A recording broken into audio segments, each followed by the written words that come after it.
Una tarde, mi arrendador tocó a mi puerta preguntando si todo estaba bien. Se le notaba incómodo. Me dijo que había recibido una llamada de una mujer que decía ser mi madre. Afirmaba que yo había estado gritando amenazas a través de las paredes y que no era seguro que viviera sola. Pero esa noche estuve todo el tiempo en la cama. Luces apagadas. Cámara Nest encendida. Revisé las grabaciones. Recorté los fragmentos con la hora exacta y se los mandé por correo. Me pidió disculpas y dijo que lo agregaría a mi expediente como inquilina. Yo también guardé una copia. 2 días después llamé a mi mamá. Le pregunté directamente si había llamado a mi casero. Hizo una pausa y dijo: «Tú siempre tergiversas las cosas, Marisa. Es parte de tu condición». No le contesté. El grabador de mi celular captó cada palabra. Ese fue el primer indicio real. A partir de ahí, dejé de responder los mensajes de mi familia. No los bloqueé, al menos no todavía, pero dejé todos los mensajes en visto y los fui agregando a un documento. Llamé a la carpeta Eventos, y cada captura tenía su hora y una etiqueta. Quería entender hasta dónde había llegado el daño.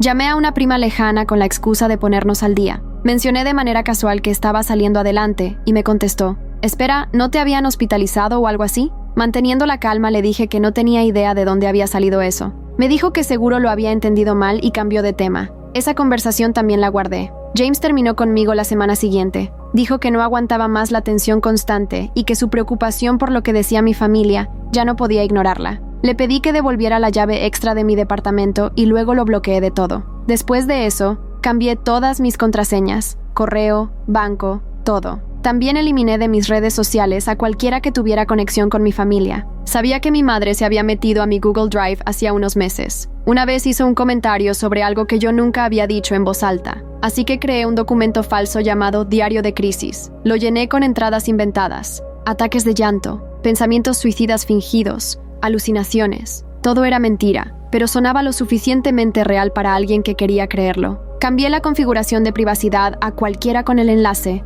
y me lo mandé a mí misma por correo, sabiendo que aparecería en su historial de acceso. 4 días después, mi tía me llamó de la nada. No respondí, pero su mensaje de voz empezaba con: «Hola, mi amor, escuché por lo que estás pasando y solo quiero que sepas que te queremos». Mencionó lo que supuestamente había pasado el fin de semana y me pidió que no hiciera nada drástico, pero no había pasado nada ese fin de semana. Guardé el mensaje de voz, le puse fecha y lo agregué a la carpeta. A ese punto, ya tenía suficiente para ir con un abogado. Imprimí todo: correos, mensajes, audios, el video de la Nestcam, el diario falso, las cartas del terapeuta. El folder medía como 8 centímetros de grosor. Entré a la oficina del abogado y puse todo sobre la mesa. Él revisó en silencio, leyendo y hojeando mientras organizaba las hojas. Después de media hora, levantó la vista y me dijo: «No solo estás documentando acoso, esto es difamación. Si te han hecho perder oportunidades laborales y puedes probarlo, tienes un caso». Me recomendó que comenzáramos enviando una carta de cese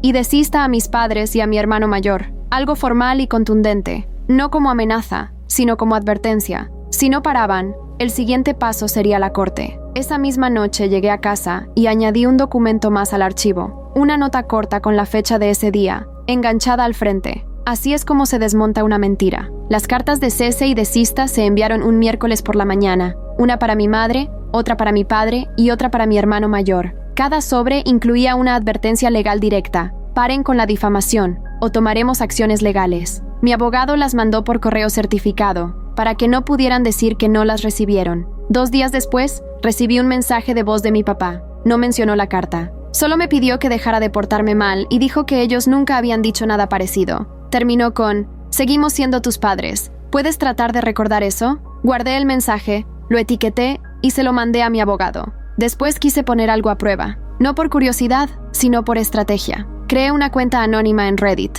totalmente privada, y publiqué una versión vaga y ficticia de lo que estaba pasando. Sin nombres, sin lugares, sin detalles familiares, solo un resumen general. 3 días después, una prima me escribió furiosa. Me acusó de arrastrar a la familia por el piso para llamar la atención en internet. Yo no le había contado a nadie sobre la publicación. Ella tenía que estar vigilando, buscando. Eso confirmaba lo que sospechaba. Me estaban monitoreando online. Capturé su mensaje y lo añadí a la carpeta. Esa misma semana, redacté un correo larguísimo a la empresa donde mi madre había arruinado una oportunidad laboral mía. Adjunté la carta del terapeuta asegurando mi estabilidad emocional, detallé el sabotaje y agregué 2 capturas de pantalla donde mi madre mencionaba el incidente en mensajes a otras personas. Al día siguiente, Alguien de la firma me contactó. Se disculparon, dijeron que habían cometido un error y me invitaron a volver a entrevistarme. No acepté el trabajo. Ya tenía algo mejor en puerta, pero solo la disculpa se sintió como un avance. Empecé a subir todo a un almacenamiento en la nube encriptado. Correos, audios, grabaciones, registros de llamadas, mensajes de voz. Mi abogado me ayudó a configurar una opción de envío automático. Si no lo retrasaba manualmente cada 30 días, todo el archivo se mandaría por correo a una lista de personas de confianza. Mi terapeuta, mi abogado y 3 personas en quienes confío plenamente. No era una amenaza, era un seguro. El siguiente paso fue cara a cara. Confronté a mi prima en persona. Nos encontramos en un estacionamiento, a mitad de camino entre nuestras ciudades. Llevé un fajo de capturas impresas y transcripciones de audios. Ella las revisó despacio, sin decir casi nada. Al principio mi prima solo miraba las hojas en silencio. Yo esperaba que me gritara, que me dijera que estaba loca, que defendiera a mis padres como siempre había hecho. Pero después de revisar la tercera captura de pantalla, levantó la vista y me dijo algo que no esperaba. Marisa, creo que a mí también me han estado mintiendo. Se quedó callada un momento, como procesando algo. Luego siguió. ¿Te acuerdas cuando me dijeron que habías intentado lastimarte el año pasado? Me mandaron fotos de tu brazo con cortes. Yo las guardé porque me preocupé mucho. Le pedí que me las enseñara. Sacó su celular, buscó en sus fotos y me mostró la pantalla. Era mi brazo, sí, pero los cortes eran claramente rayones de mi gato. Rayas superficiales que se veían dramáticas con el filtro que le habían puesto a la imagen. Reconocí exactamente cuándo me había hecho esos rasguños. El día que rescaté a Mochi de debajo de la cama cuando se asustó por los fuegos artificiales. Esos son rasguños de gato, le dije. Mira las líneas. Los cortes no se ven así. Ella examinó la foto más de cerca. Su expresión cambió completamente. Dios mío, tienes razón. Yo trabajo en veterinaria. Debería haberlo notado. Se llevó las manos a la cara. ¿Qué más me habrán mentido? Ahí fue cuando todo se desbordó. Me contó que durante los últimos 2 años, mis padres le habían estado mandando actualizaciones sobre mi salud mental. Le decían que estaba teniendo episodios psicóticos, que había perdido varios trabajos por comportamiento errático, que me habían internado brevemente el verano pasado. Todo era mentira, pero ella se lo había creído porque venía de mis propios padres. Por eso no te contacté cuando te mudaste, me explicó. Mamá me dijo que necesitabas espacio y que contactarte podría empeorarte. Pensé que estaba siendo respetuosa. Le mostré más evidencia. Las grabaciones donde mi madre admitía haber inventado cosas. Las fechas donde supuestamente estaba hospitalizada pero tenía videos en mi departamento. Los correos donde coordinaba mentiras con mi hermano. Mi prima iba palideciendo con cada documento. Esto es psicópata, murmuró. ¿Por qué harían esto? Control, le respondí. Mientras todos crean que estoy loca, nadie cuestiona cuando me aíslan o cuando toman decisiones por mi bien. Entonces me contó algo que me heló la sangre. 3 meses atrás, mis padres le habían pedido que fuera mi tutora de emergencia en caso de que necesitara ser hospitalizada otra vez. Le dijeron que yo había firmado papeles autorizándola, pero que por mi condición no lo recordaba. Ella había aceptado porque quería ayudarme. Nunca firmé nada así, le dije. Ni siquiera sabía que existía esa conversación. Buscó en su bolsa y sacó unos papeles doblados.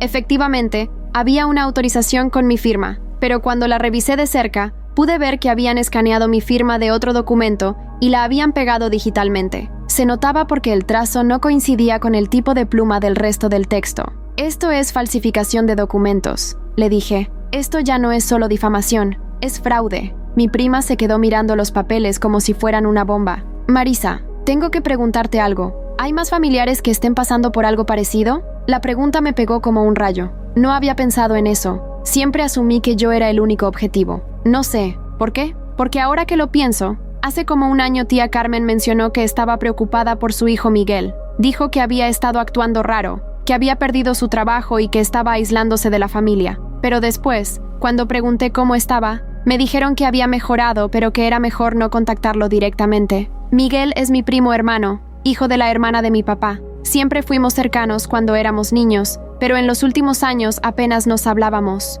Yo había asumido que era porque habíamos crecido y tomado caminos diferentes. ¿Tienes su número?, le pregunté. Sí, pero... llámalo, ahora. Mi prima dudó un momento, pero marcó. Puso el altavoz. Miguel, soy Andrea, tu prima. Estoy aquí con Marisa y necesitamos preguntarte algo importante. Hubo una pausa larga. Marisa, pensé que... ¿está bien? Me dijeron que había tenido problemas serios. Estoy perfectamente bien, Miguel. ¿Quién te dijo eso? Tío Roberto y tía Patricia. Me dijeron que habías tenido una crisis nerviosa y que era mejor darte espacio. Por eso no te he contactado. Mi corazón se aceleró. Roberto y Patricia son mis padres. Miguel, ¿a ti también te han estado diciendo cosas raras sobre otros familiares? Otra pausa larga. Sí, respondió finalmente. De hecho, sí. ¿Pueden venir a mi casa? Creo que necesitamos hablar en persona. Andrea y yo nos miramos. Esto era más grande de lo que había imaginado. Vamos para allá, le dije. Una hora después estábamos en la sala de Miguel. Él había preparado café y tenía varios folders sobre la mesa.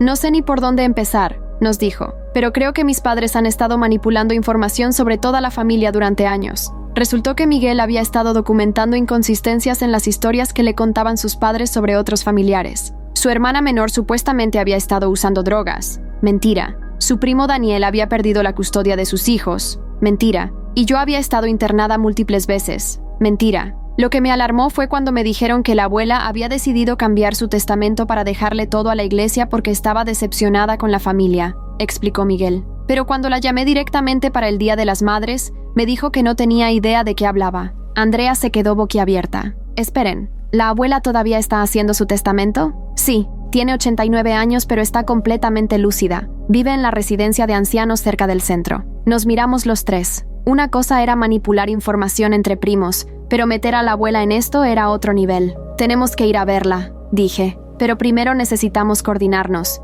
Si vamos a confrontar esto, necesitamos hacerlo bien. Miguel asintió. He estado guardando todo en un archivo también. No tanto como tú, pero tengo algunas cosas. Pasamos las siguientes 3 horas comparando evidencia. Era aterrador ver el patrón. Mis padres habían estado controlando el flujo de información en toda la familia durante años, creando una red de mentiras que mantenía a todos separados y desconfiados entre sí. ¿Saben qué es lo más retorcido?, dijo Andrea, que nunca nos dijeron nada malo el uno del otro. Solo nos mantenían preocupados por todos los demás. Tenía razón, era una estrategia brillante y malévola. En lugar de crear odio directo, creaban preocupación y distancia. Todos pensábamos que estábamos protegiendo a los demás al no contactarlos. Necesitamos hablar con más gente, dije, pero necesitamos un plan. Decidimos que el primer paso era visitar a la abuela. Si mis padres estaban manipulando su testamento o usando su nombre para justificar mentiras, ella tenía derecho a saberlo. Además, la abuela siempre había sido la matriarca de la familia. Si alguien podía ayudarnos a llegar al fondo de esto,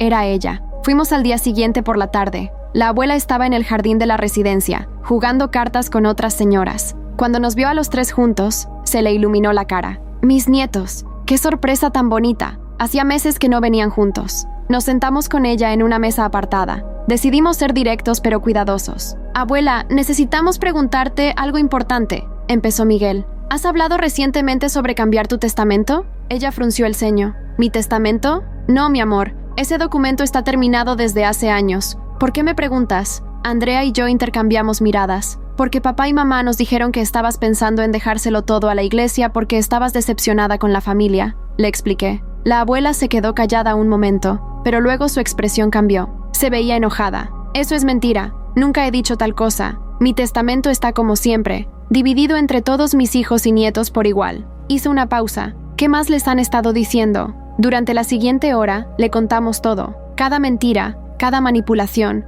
cada vez que nos habían mantenido separados con excusas falsas. La abuela escuchó en silencio, pero su cara se iba poniendo más seria. Esto explica muchas cosas, dijo finalmente. Roberto y Patricia han estado viniendo mucho últimamente. Siempre me preguntan por mis finanzas, por mis cuentas bancarias. Dicen que quieren ayudarme a organizarme, pero yo nunca les he pedido ayuda. Miguel se enderezó. ¿Te han pedido información específica? Sí. Números de cuenta, nombres de mis asesores financieros, copias de documentos. Yo no les he dado nada porque no entendía por qué lo necesitaban. Andrea tomó la mano de la abuela. Abuela, creo que están tratando de manipular tu dinero también. La abuela suspiró profundamente. Nietos, voy a contarles algo que no le he dicho a nadie. Hace 2 meses, alguien intentó acceder a mi cuenta bancaria online. El banco me llamó porque las preguntas de seguridad estaban mal, pero las intentaron varias veces. Cuando reporté el incidente, me dijeron que las preguntas habían sido sobre información que solo la familia conocería. Se me erizó la piel. ¿Cómo qué tipo de información? El nombre de mi primera mascota, la calle donde crecí, el nombre de soltera de mi madre, cosas que yo he mencionado en conversaciones familiares. Miguel se pasó las manos por la cara. Esto ya no es solo difamación, es intento de fraude financiero. La abuela asintió. Ya lo reporté al banco y cambié todas mis contraseñas, pero ahora entiendo por qué han estado tan insistentes en visitarme. Nos quedamos callados un momento. Luego la abuela habló otra vez. ¿Saben qué vamos a hacer? Vamos a llamar a toda la familia, a todos, y vamos a tener una reunión aquí mismo, en la residencia. Tengo derecho a usar la sala de eventos, y quiero que todos escuchen esto de mi boca. Andrea se veía nerviosa. ¿Estás segura, abuela? Va a ser muy intenso. Mija, tengo 89 años. Ya no tengo tiempo para drama familiar. Si mis propios hijos están manipulando a la familia y tratando de robarme, prefiero saberlo ahora. Esa misma noche, empezamos a hacer llamadas. Miguel contactó a sus hermanos y a los hijos de tía Carmen. Andrea llamó a los primos del lado de mi mamá. Yo me encargué de contactar a los parientes más lejanos que aparecían en las historias. No les dijimos de qué se trataba la reunión, solo que la abuela quería ver a toda la familia junta para algo importante. Algunos se mostraron reticentes, especialmente aquellos a quienes les habían dicho que otros familiares tenían problemas. Pero cuando mencionamos que era un pedido directo de la abuela, todos aceptaron venir. La reunión se programó para el domingo siguiente. Durante esa semana, Miguel, Andrea y yo seguimos recopilando evidencia. Yo le mandé copias de todo a mi abogado y le pedí que nos acompañara como testigo. El domingo por la tarde, la sala de eventos de la residencia estaba llena. Habían venido 15 familiares, incluyendo a mis padres y mi hermano mayor. Cuando ellos me vieron, la cara de mi madre se descompuso. ¿Qué está haciendo ella aquí?, le susurró a mi papá, pero todos la escuchamos. La abuela se paró al frente de la sala. A pesar de su edad, su voz era firme y clara. Los llamé a todos porque me enteré de algo muy grave. Algunos miembros de esta familia han estado mintiendo sobre otros miembros durante años. El silencio era tenso. Mi papá trató de interrumpir. Mamá, si esto es por algo que Marisa te dijo. ¡No, es silencio! La voz de la abuela cortó el aire. Roberto, Patricia, van a sentarse y van a escuchar. Y cuando termine, van a explicarme por qué intentaron acceder a mi cuenta bancaria. La cara de mis padres perdió todo el color. Durante la siguiente hora, presentamos toda la evidencia. Los audios, los mensajes, las fotos manipuladas, las historias contradictorias. Uno por uno, los familiares fueron entendiendo cómo habían sido manipulados. Mi prima Carmen empezó a llorar cuando se dio cuenta de que durante 2 años había evitado contactar a su hermana, porque le dijeron que estaba pasando por una depresión severa. Pero yo llamé a mamá la semana pasada y estaba perfectamente bien. Sollozó. ¿Por qué me mentirían? Mi tío Daniel se veía furioso. ¿Me están diciendo que nunca perdí la custodia de mis hijos? ¿Que Roberto les dijo a todos que era un mal padre? La abuela levantó la mano para pedir silencio. Roberto, Patricia, ¿tienen algo que decir? Mi madre trató de hablar primero. Mamá, esto es un malentendido. Marisa ha estado enferma y... ¡Basta!, gritó la abuela con una fuerza que no sabía que tenía. He visto toda la evidencia. He escuchado las grabaciones. Ustedes han estado mintiendo sobre sus propios familiares durante años. Mi papá finalmente habló, pero su voz temblaba. Solo estábamos tratando de proteger a la familia de... ¿De qué?, lo interrumpió Miguel. ¿De tener relaciones sanas entre nosotros? ¿De apoyarnos mutuamente? Entonces pasó algo que nunca esperé. Mi hermano mayor, quien había estado callado todo el tiempo, se paró. Ya no puedo más, dijo con voz quebrada. Mamá, papá, lo que han hecho está mal. Yo sabía de algunas de las mentiras y nunca dije nada. Marisa, lo siento muchísimo. Se giró hacia toda la familia. Ellos me obligaron a participar amenazándome con cortarme económicamente. Yo necesitaba el dinero para la universidad, así que seguí el juego. Pero esto ya fue demasiado lejos. Mi madre lo miró con horror. ¿Cómo puedes traicionarnos así? Ustedes son los que traicionaron a la familia, le respondió.